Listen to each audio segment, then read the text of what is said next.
you're talking about the brands taking a leadership role in content creation. That was sort of one of the themes around YouTube. As opposed to the gatekeeper, it's sort of the followers to the brand leaders. So let's talk about sort of how brands are attaching themselves or should be attaching themselves to influencers on YouTube. Well, I think there's two things, there's two parts to that question. In terms of brands as publishers, brands as content creators, whilst I think there's a great opportunity, because I believe within any brand there's creativity and there's thought and there is an alignment with what the strategic imperatives of that particular brand might be. But what I was alluding to on the panel conversation was, if you look at a conference table, there's one right behind us, who are the constituents who sit around that table? Is it your traditional creative agency? It's your media agency? But is there a Hollywood studio? Is there, and I say a Hollywood, is there a content creator whose primary business? Is it NBC? Is it Fox? Is it ESPN's created stories for brands for a long time? So that's number one. Who is the partner for the brand, or are they doing this themselves?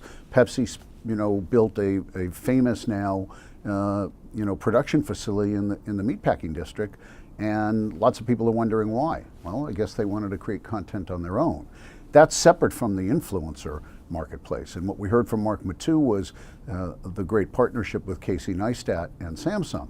And Claire Atkinson properly asked Mark the question, how do you make sure that you're aligning yourself with somebody who doesn't turn out to be PewDiePie, who, whilst they had millions and millions of subscribers, were saying things that were wildly objectionable, virtually neo-Nazi kind of comments. And when you've identified that as a partner, you take a risk. I think it's true with celebrity endorsers, and I think it's true with influencers, because we shouldn't forget that influencers on YouTube are just this generation's version of a celebrity endorsement. Michael, on a completely different topic, the whole issue of the agency switcheroo, the sort of the pitching and the movement, and there's a big lot going on, the certain WPP changes. Tell us what your thoughts are about sort of the state of the media agencies and the role of MediaLink and how you sort of see things shaping up. Well, when you say the role of the media agencies, I would take it a step up and say the role of the holding companies.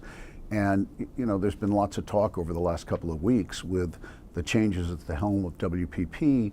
Is that in fact a tipping point relative to the entire ecosystem of holding companies?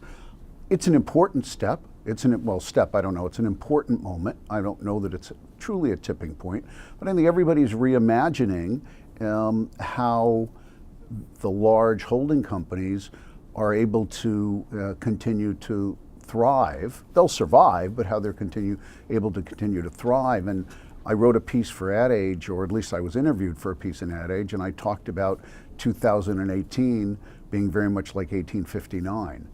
You might have read it, where I said in 1859, Charles Dickens wrote A Tale of Two Cities, clearly for some the best of times, for others the worst of times. And interestingly enough, in 1859, another Charles Darwin, wrote On the Origin of the Species, which talked very clearly about the adaptability and the need to adapt to survive and the survival of the fittest. I think that's where we are today. I think if the agency holding companies can identify where the market is going and adapt to that and loosen the yoke of infrastructure that's around their neck, I think they will thrive. If they don't, I think they'll survive, but it could end up being a long, drawn out sort of melting ice cube if they don't adapt.